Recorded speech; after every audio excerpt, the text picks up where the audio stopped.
Hello guys, പുതിയൊരു വീഡിയോയിലേക്ക് എല്ലാവർക്കും സ്വാഗതം. ഇന്നൊരു വെറൈറ്റിക്ക് വണ്ടിക്കകത്ത് നിന്നിട്ടാണ് വീഡിയോ. അതിന്റെ എല്ലാ പോരായ്മകളും ഉണ്ടാവും. പറഞ്ഞു വന്നത്, നമ്മൾ ഖലീഫ കാണാൻ വേണ്ടി പോവാണ്. സോ കാണാൻ പോകുന്നതിന് മുമ്പ് ഞാൻ എന്തൊക്കെ പ്രതീക്ഷിച്ചാണ് സിനിമ കാണാൻ പോകുന്നതെന്നുള്ളൊരു കാര്യം പറയാം. നമ്മുടെ എക്സ്പെക്ടേഷൻ മീറ്റ് ചെയ്തിരിക്കുമ്പോഴാണല്ലോ സിനിമകൾ മോശമാവുന്നത്. ഇതിനകത്ത് വലിയ പ്രതീക്ഷകളും കാര്യങ്ങളൊന്നുമില്ല. പിന്നെ ലാലേട്ടനൊക്കെ ഉണ്ട്. ലാലേട്ടൻ വന്നു വന്നപ്പോൾ കെമിയോ സ്റ്റാർ ആണ്. പുള്ളി ഇല്ലാത്ത പടം ഇപ്പൊ മലയാളത്തിൽ കുറവാണ്. എല്ലാത്തിനകത്തും ഇപ്പൊ കെമിയോ റോള് ലാലേട്ടൻ ഇപ്പൊ ചെയ്യുന്നുണ്ട്. എനിക്ക് തോന്നുന്നു പുള്ളിയാണെന്ന് തോന്നുന്നു മലയാളത്തിൽ ഏറ്റവും കൂടുതൽ ഇങ്ങനെയുള്ള റോൾസ് ചെയ്തിട്ടുള്ളത്. പൃഥ്വിരാജിന്റെ അവസാനം ഇറങ്ങിയ 2 പടങ്ങളും, ഒന്ന് നോബഡി, അതിന് മുമ്പേതായിരുന്നു, അത്യാവശ്യം നല്ല ഫ്ലോപ്പ് സാധനങ്ങളായിരുന്നു. ഇതിന് അങ്ങനെ ഒരു അവസ്ഥ വരാതിരിക്കട്ടെ എന്ന് പ്രാർത്ഥിക്കുന്നു. നോബഡി എനിക്ക് അത്യാവശ്യം ഇഷ്ടപ്പെട്ട ഒരു പടമാണ്. ഞാൻ ഈ കൊല്ലം കണ്ടതിൽ വെച്ച് ഏറ്റവും ബെസ്റ്റ് ഫസ്റ്റ് ഹാഫ് ഉള്ള ഒരു മൂവി അതാണ്. സെക്കൻഡ് ഹാഫാണ് ഇച്ചിരി ഒരു പോരായ്മയായിട്ട് ഫീൽ ചെയ്തിട്ടുള്ളത്. പക്ഷെ ഫസ്റ്റ് ഹാഫ് നല്ലതായിരുന്നു. സെക്കൻഡ് ഹാഫ് എന്നാൽ പോലും അറ്റ്ലീസ്റ്റ് തിയേറ്ററിൽ കണ്ടിരിക്കാവുന്നതാണ്, ബോറടിപ്പിക്കാതെ. കുറച്ച് അലമ്പൊക്കെ ഉണ്ടെങ്കിലും അത് അത്യാവശ്യം കുഴപ്പമില്ലായിരുന്നു. പക്ഷെ അത് ഭയങ്കര ഫ്ലോപ്പായി പോയി. അത് അത്രയും ഒരു ഫ്ലോപ്പ് അത് അർഹിച്ചിട്ടുണ്ടായിരുന്നില്ല എന്നാണ് എനിക്ക് തോന്നിയിട്ടുള്ളത്. ഈ പേഴ്സണലി എൻ്റെ ഒപ്പീനിയനാണ്. എൻ്റെ ഖലീഫയിലോട്ട് വരുമ്പോഴത്തേക്ക് വലിയ വലിയ പടമാണ്. ഒന്ന് ഫുള്ള് ആക്ഷനും മറ്റേ സ്വർണ്ണക്കടത്തും ആ പരിപാടിയും കാര്യങ്ങളൊക്കെയാണ്. വൈശാഖാണ് ഡയറക്ടർ. വൈശാഖ് ഇതിനു മുമ്പ് ഇറക്കിയ 2 പടങ്ങളും ബോംബാണ്. ഒന്ന് മോൺസ്റ്റർ 2022, അതിനുശേഷം 2024 ടർബോ, മമ്മൂട്ടിയുടെ ടർബോ. ഈ 2 പടത്തിന് ശേഷം പുള്ളി ഇപ്പോഴാണ് പൃഥ്വിരാജിനെ വെച്ച് പടം എടുത്തേക്കുന്നത്. പൃഥ്വിരാജിന്റെ ഇപ്പോഴത്തെ അവസ്ഥ കുറച്ച് പരിതാപകരമാണ്. അവസാനം ഇറങ്ങിയ പടങ്ങളെല്ലാം ഭയങ്കര ഷോവായിട്ട് നിൽക്കുന്നൊരവസ്ഥ. ആൻഡ് ഇത് ഓണവും കൂടി ആകുമ്പോഴത്തേക്ക് അതിൻ്റെ ഒരു കോമ്പറ്റീഷനും കൂടി ഉണ്ട്. ഒരു മിനിറ്റ് മരമുണ്ട് ഈ കുത്തിക്കയറ്റും. ചേട്ടാ ചേട്ടാ ചേട്ടാ, ഈ അണ്ടർപാസിൽ കൂടെ കയറി പോവുക എന്ന് പറയുന്നത് കുറച്ച് ടാസ്ക്കാണ്. ഇത് ഞാൻ ഇങ്ങനെ ക്യാമറ വെച്ചോണ്ടാണ്. തിരിച്ചു വെച്ചാൽ നിങ്ങൾക്ക് എൻ്റെ ബ്ലോക്ക് ഞാൻ കിടന്നപ്പെടുന്ന കഷ്ടപ്പാട് നിങ്ങൾക്ക് മനസ്സിലാവും. ഓക്കെ, അപ്പൊ പറഞ്ഞു വന്നത് വൈശാഖ് ഒരു തിരിച്ചുവരവിന് ശ്രമിക്കുമായിരിക്കും. വൈശാഖിന്റെ അവസാനത്തെ പടങ്ങളുടെ അവസ്ഥ അറിയാമല്ലോ. ഒരു ലാലേട്ടൻ ബോംബ്, ഒരു മമ്മൂക്ക ബോംബ്, ഇനി ഒരു പൃഥ്വിരാജ ബോംബിന്റെയും കൂടെ. അങ്ങനെ ആവത്തില്ലെന്ന് തോന്നുന്നു. അത്യാവശ്യം എനിക്ക് തോന്നുന്നു നല്ല സിനിമ ആയിരിക്കണം.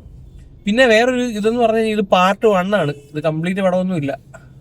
പാർട്ട് 1 എന്ന് പറഞ്ഞിട്ടാണ് അവർ ഇറക്കിയേക്കുന്നത്. എന്നെങ്കിലും ഒന്ന് അപ്പുറം ഒന്ന് കിടക്കാൻ നോക്കിട്ട് പുലി എന്താണിത് ചേട്ടാ, ഒന്ന് പോ ചേട്ടാ. അതിന്റെ 9:40 ഒന്ന് മാറും. നമ്മൾ ഈ ആണുങ്ങൾ ഡ്രൈവിംഗ് സീറ്റിൽ കയറി കഴിഞ്ഞാൽ പിന്നെ തങ്കം ചേട്ടനാണ്. അതെന്താണെന്നറിയത്തില്ല. ഞാനങ്ങനെ തെറി വിളിക്കാത്ത ഒരു തന്നെയാണ്. പക്ഷെ എനിക്ക് ഡ്രൈവിംഗ് സീറ്റിൽ കയറി കഴിഞ്ഞാൽ ഞാൻ വല്ലതൊക്കെ വിളിച്ചു പറയും. അങ്ങനെ ഒരു സ്വഭാവമുണ്ട്. എന്താ അറിയത്തില്ല, എല്ലാ ആണുങ്ങളും ഇങ്ങനെയാണ്. പൊതുവെ മാന്യമായിട്ട് സംസാരിക്കുന്നവന്മാർ ഒരു ഡ്രൈവിംഗ് സീറ്റിൽ കയറി കഴിഞ്ഞാൽ തങ്കച്ചേട്ടന്റെ ആ സെറ്റപ്പാ. അപ്പൊ നമ്മൾ പറഞ്ഞു വന്നത് ഖലീഫ വൈശാഖിനെ പറ്റി പറഞ്ഞു. ഇനി അതിന്റെ പ്രൊഡ്യൂസർ ആൻഡ് റൈറ്റർ ജിനോവി എബ്രഹാം ആണ്. പുള്ളി ഒരു പൃഥ്വിരാജിന്റെ ബിനാമിയോ വല്ലോ ആണോ? കാര്യം പുള്ളി എടുക്കുന്ന പടങ്ങൾ മൊത്തം പൃഥ്വിരാജിന് വെച്ചിട്ടുള്ള പടങ്ങളാണ്. എനിക്കറിയില്ല പൃഥ്വിരാജിന്റെ ആരിലും ആണോ, നോ ഐഡിയ. കാര്യം പുള്ളി അവസാനം പുള്ളിയുടെ വർക്കൊക്കെ എടുത്ത് നോക്കുകയാണെങ്കിൽ അതിനകത്ത് എല്ലാവരും പൃഥ്വിരാജ് ഉണ്ട്. എനിക്കൊന്ന് അന്വേഷിപ്പിൻ കണ്ടെത്തുന്നതിനകത്ത് മാത്രമാണ് പൃഥ്വിരാജ് ഇല്ലാന്നത്. പൃഥ്വിരാജിന്റെ ഡേറ്റ് കിട്ടാത്തതിന്റെ പേരിൽ നമ്മുടെ ടോവിനോയെ കൊണ്ട് അഭിനയിപ്പിച്ചതാണെന്ന് തോന്നുന്നു. ബാക്കി ആദം ജോൺ ആണെങ്കിലും വേറെ ഏതൊക്കെയുണ്ട്, ലണ്ടൻ ബ്രിഡ്ജ്, പുള്ളി റൈറ്റ് ചെയ്തേക്കുന്ന ഡയറക്റ്റ് ചെയ്തേക്കുന്ന പടങ്ങൾ മൊത്തം പൃഥ്വിരാജുമയം ഉള്ള പടമാണ് ജിനൂബി എബ്രഹാമിന്റെ. പിന്നെ ഇതിനകത്ത് ടെക്നീഷ്യൻസ് ആയിട്ട് വർക്ക് ചെയ്തിട്ടുള്ള എല്ലാവരും ബെസ്റ്റ് ആണ്. മലയാളം ഇൻഡസ്ട്രിയിൽ ഏറ്റവും ബെസ്റ്റ് ആണ്. കൊറിയോഗ്രാഫർ ജോമോണ്ടി ജോൺ ആണ്. അതുപോലെ എഡിറ്റർ ചമൻ ചാക്കോ ആണ്. ചമൻ ചാക്കോയുടെ കാര്യം പറയാൻ കോമഡിയാണ്. ഇപ്പൊ ഇറങ്ങിയ എല്ലാ പടവും പുള്ളി തന്നെ എഡിറ്റ് ചെയ്തേക്കുന്നത്. ഇപ്പൊ തുടക്കമാണെങ്കിലും ഇതാണെങ്കിലും. പിന്നെ ഒരു പടം കൊണ്ടല്ല, ജസ്റ്റ് ബെത്ലഹേം കുടുംബം കൊണ്ടല്ല, ബെത്ലഹേം അല്ല, ഐ ആം ഗെയിം. ഈ 3 പടങ്ങളും ഇപ്പൊ ഇറങ്ങാൻ പോകുന്ന ഏറ്റവും ബെസ്റ്റ് 3 പടങ്ങളാണ്. ആ 3 പടങ്ങളും പുള്ളി തന്നെയാണ് എഡിറ്റ് ചെയ്തേക്കുന്നത്. അപ്പം ഇതാണ് പടത്തെ പറ്റി പറയാം. ഇത് ഒരു മാസ് ആക്ഷൻ പടത്തിനപ്പുറം എന്തെങ്കിലും ഉണ്ടോ എന്ന് നോ ഐഡിയ. അത് കാണുമ്പോൾ അറിയാം. ലാലേട്ടന്റെ പരിപാടി എന്താണെന്നും നോ ഐഡിയ. വലിയ പ്രതീക്ഷയൊന്നുമില്ല, ഉള്ള കാര്യം പറയാമല്ലോ. എന്തെങ്കിലും കിട്ടിക്കഴിഞ്ഞാൽ ബോണസ്, അത്രേ ഉള്ളൂ. സോ ചുമ്മാ അവിടെ പോയിട്ട് കുറച്ച് പരിപാടിയും കാര്യങ്ങളൊക്കെ കാണാം. എന്താണെങ്കിലും നോക്കാം. ഞാനിവിടെ ഓച്ചറയിലോട്ടാണ് പോയിക്കൊണ്ടിരിക്കുന്നത്. ഓച്ചറ സായിലാണ് സിനിമ കാണാൻ വേണ്ടി പോകുന്നത്. സോ അപ്പം ഇതാണ് എന്റെ പൊന്നും ഈ സാമാനം ഉണ്ടാക്കി വിട്ടേക്കുന്നത്. ഈ വണ്ടി ഈ ഹൈവേ കയറി കഴിഞ്ഞാൽ കുറെ കടയാടി മക്കളുണ്ട്. ഇത്രയും സ്പീഡ് വരുന്ന സാമാനത്തിന്റെ ഇടയിൽ കൂടെ ഈ ഗ്യാപ്പ് ഉണ്ടല്ലോ അതിന്റെ ഇടയിൽ കൂടെ തിരികെ കയറ്റി വരൂ. സോറി, നമ്മള് സബ്ജക്റ്റിൽ നിന്ന് വഴുതി മാറിപ്പോകുന്നു. എന്ത് ചെയ്യാനാ, ഇങ്ങനെയുള്ള കുറെ നായി മക്കളെ കാണുമ്പോ പറഞ്ഞു പോകും. ഇതൊന്നും അല്ല, ഞാൻ ക്യാമറ ഓൺ ആക്കി വെച്ചാൽ അല്ലെങ്കിൽ ഞാൻ പൂരപ്പാട്ട് ഞാൻ പാടിയേനെ. അപ്പൊ നമ്മൾ പറഞ്ഞു വന്നത് ഖലീഫ. പടം കാണുന്നതിന് മുമ്പ് നീ ഭയങ്കര നെഗറ്റീവ് അടിക്കാമെന്ന് വിചാരിക്കരുത്. എനിക്ക് ഇത്രയാണ്, വലിയ പ്രതീക്ഷയായിട്ട് പോയി കഴിഞ്ഞാൽ പിന്നെ ഒന്നും കിട്ടിയില്ലെങ്കിലും അതുകൊണ്ടാണ് ഞാൻ അതുകൊണ്ട് ഇപ്പം പടങ്ങളൊന്നും വലിയ പ്രതീക്ഷയായിട്ട് പോയി കാണാറില്ല. ഓക്കെ, അത് മനസ്സിലാക്കുക. അപ്പൊ അതാണ്, ഞാൻ എന്തായാലും പടം കണ്ടിട്ട് നമുക്ക് ബാക്കി അഭിപ്രായം പറയാം ഗൈസ്. നമ്മള് ഇട്ടുകൊണ്ട് വന്ന സെയിം ഷർട്ട് അല്ലെങ്കിൽ ടീഷർട്ട് വേറെ ആരെങ്കിലും ഇടുന്ന കാണുമ്പോൾ ഭയങ്കര ഇടങ്ങേറാണ്. എല്ലാവരും ഇട്ടേക്കുന്നതും ഞാനിട്ടേക്കുന്നതും ഒരുപോലത്തെ ഷർട്ട്. ഇത് മറ്റേ മൈ ഡെസിഗ്നേഷൻ എന്ന് പറഞ്ഞ ബ്രാൻഡിൻ്റെ ആണ്. ഈ ഒരൊറ്റ കാരണത്താൽ അവിടുന്ന് തുണിയെടുപ്പ് നിർത്തിയവനാണ് ഞാൻ. കാര്യം എന്ന് പറയുന്നത് എറണാകുളത്തോട്ടൊന്നും ഇട്ടുകൊണ്ട് പോകാനേ പറ്റത്തില്ല. മിനിമം ഒരു 10 എണ്ണത്തിനെങ്കിലും കാണാൻ പറ്റും. അതുകൊണ്ട് തിയേറ്ററിൽ വന്നത് വേണ്ട, അതാണ് നമ്മുടെ തിയേറ്റർ. ഓക്കെ, ഞാൻ നേരത്തെ ഇതിനകത്ത് ഫോൺ ക്ലിപ്പ് ചെയ്തിട്ടാണ് സംസാരിച്ചുകൊണ്ടിരുന്നത്. കൈ പിടിച്ചുകൊണ്ട് സംസാരിച്ചതല്ല, അങ്ങനൊന്നും വിചാരിക്കല്ലോ കേട്ടോ. പടം തുടങ്ങാൻ ഇനി ഒരു 3 മിനിറ്റും കൂടെ ഉള്ളൂ. അപ്പം കണ്ടിട്ട് ബാക്കി പറയാം. ഓക്കെ, ഹലോ ഗൈസ്, പടം കണ്ടിട്ട് ഇറങ്ങിയാണ് ഡ്രൈവ് ചെയ്തുകൊണ്ടിരിക്കുകയാണ് വീട്ടിലോട്ട്. പടത്തിനെ പറ്റി പറയാനാണെങ്കിൽ ഒരു പ്യുവർ മാസ് ആക്ഷൻ മൂവി. എനിക്ക് ഭയങ്കര സ്റ്റൈലിഷ് ആയിട്ടുള്ളൊരു മാസ് ആക്ഷൻ മൂവി. വൈശാഖിന്റെ പടമാണ്, അപ്പം ഭയങ്കര കളർഫുൾ ആയിരിക്കും. ഇതാ കൊള്ളാം. എനിക്ക് പടം ഇഷ്ടപ്പെട്ടു. ഉള്ള കാര്യം പറയാം, എനിക്കിനകത്ത് കുറച്ച് സംതൃപ്തി തോന്നാത്ത ഒരു ഭാഗം ആ ഒരു ക്ലൈമാക്സിൽ ആ റൈറ്റ് മാത്രമേ ഉണ്ടായിരുന്നുള്ളൂ. കുറച്ചും കൂടെ ഒരു ബ്രില്യൻസ് അല്ലെങ്കിൽ ഒരു അടിക്കപ്പുറം എന്തെങ്കിലും കൊണ്ടുവന്നിരുന്നെങ്കിൽ കുറച്ച് ഫീൽ ചെയ്തേനെ. പക്ഷേ ഇതൊന്നും അല്ല. ഈ ക്ലൈമാക്സ് ഒക്കെ നമുക്ക് മാറ്റി നിർത്താം. ലാലേട്ടൻ ഉണ്ടെന്ന് നിങ്ങൾക്ക് ഓൾറെഡി അറിഞ്ഞു കാണുമല്ലോ. ലാലേട്ടന്റെ ഒരു എൻട്രി, ഈ എൻട്രിയിൽ ലാലേട്ടന്റെ ഒരു ഫ്രെയിമുണ്ട്. അമ്പോ, അത് നമുക്ക് സ്ക്രീൻഷോട്ട് എടുത്ത് വാൾപേപ്പറായിട്ട് ഇടാം. അമ്മാതിരി ഒരു ഫ്രെയിമടെ. അയ്യോ, കൈയടിച്ചു പോകും, അറിയാതെ കൈയടിച്ചു പോകും. ആൻഡ് ഇതിനകത്ത് ഞെട്ടിച്ചത് ലാലേട്ടനുമല്ല, പടമെല്ലാം അവസാനിക്കാൻ നേരത്തൊരു പരിപാടിയുണ്ട്. അമ്പോ, അത് ഭയങ്കര സർപ്രൈസ് ആയി പോയെന്നേ. അത് നമ്മള് വിചാരിച്ചില്ല അങ്ങനൊരു വകുപ്പിനകത്ത് ഉണ്ടാവുമെന്ന്. അത് ഭയങ്കര സർപ്രൈസ് ആയിപ്പോയി. അത് മറ്റേ ആനിമൽ സിനിമയുടെ ഏറ്റവും അവസാനം നമ്മൾ കാണുന്ന ആ ഒരു കോസ്റ്റ്യൂമിലൊക്കെ ഉള്ള ഒരു പരിപാടിയാണ്.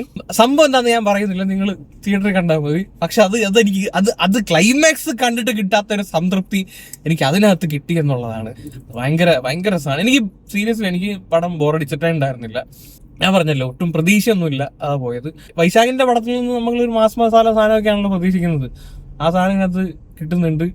കുറച്ച് ഇമോഷൻസ് ഉണ്ട്, കുറെ നല്ല പാട്ടുകളുണ്ട്, അതുപോലെ തന്നെ നല്ല ബാക്ക്ഗ്രൗണ്ട് സ്കോർ.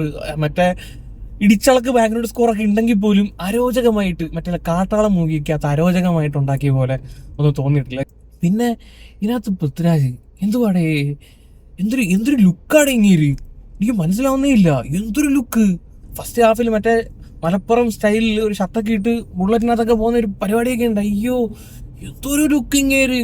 അത് കഴിഞ്ഞ് സെക്കൻഡ് ഹാഫിലോട്ടൊക്കെ വരുമ്പോൾ കോട്ടൊക്കെ ഇട്ട് ദുബായി കൂടെ അങ്ങോട്ടും ഇങ്ങോട്ടും നടത്തുക. എനിക്ക് തോന്നുന്നു ഇങ്ങനെയുള്ള സ്റ്റൈല് കാണിക്കാൻ വേണ്ടി കുറെ സമയം ഈ പടത്തിനകത്ത് ചെലവഴിച്ചിട്ടുണ്ട്. ചില സീനെ കാണുമ്പോഴത്തേക്ക് ഇത്രയും സ്റ്റൈൽ കാണിക്കണ്ടായിരുന്നു. കാര്യം ഈ നടന്നു വരുന്ന സ്ലോ മോഷൻ നടന്നു വരുന്ന ഷോട്ട് കുറെ എടുത്ത് ഇങ്ങനെ റിപ്പീറ്റ് ആയിട്ട് കാണിക്കുന്നുണ്ട്. അത്രയും കാണിക്കണ്ടായിരുന്നു തോന്നിപ്പോയി. എന്നാൽ പോലും ഇങ്ങേരുടെ ഒരു ലുക്ക്, അയ്യോ, അത് ഭയങ്കര ലുക്കാണ് കേട്ടോ. അതുപോലെ തന്നെ പൃഥ്വിരാജിന്റെ ലുക്കിനോടൊപ്പം പിടിച്ചിരിക്കാൻ വേണ്ടിയിട്ടാണെന്ന് തോന്നുന്നു അത്രയും ലുക്കുള്ള ഒരു മറ്റേ ഹിന്ദി നടനെ കത്തിക്കാത്ത വില്ലനെ കൊണ്ടുവന്നിട്ടുണ്ടായിരുന്നു. വില്ലന്റെ പേര് ഹാരിസ് ബഷീർ. നിങ്ങൾക്ക് വേറെ ഒരു പേരും കിട്ടിയില്ല വില്ലൻ ഇടാൻ വേണ്ടിയിട്ട്. ഹാരിസ് ബഷീർ എന്ന് പറയുന്ന പേരിന് കുഴപ്പമൊന്നുമില്ല.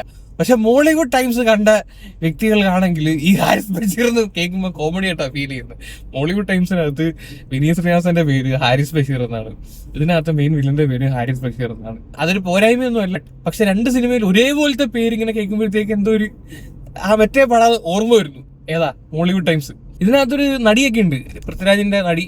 അത്യാവശ്യം നല്ല ലുക്കുള്ള ഒരു നടിയാണ് കൊണ്ടുവന്നേക്കുന്നത്. പക്ഷെ പുള്ളിക്കാരത്തൊക്കെ പൃഥ്വിരാജിന്റെ അടുത്തൊന്നും നിന്നിട്ടേ ഒന്നും ഇല്ല. ആ പുള്ളിക്കാരത്തിന്റെ ലുക്കൊന്നും അറിയാനേ ഇല്ല.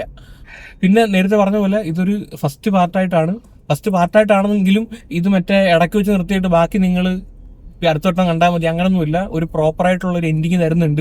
പ്രോപ്പർ ഒരു സിനിമയാണിത്. ഓക്കെ, അല്ലാതെ നമ്മളെ ഇല്ല 2 കൊല്ലത്തേക്ക് കാത്തിരിപ്പിക്കുന്ന പരിപാടിയൊന്നുമില്ല.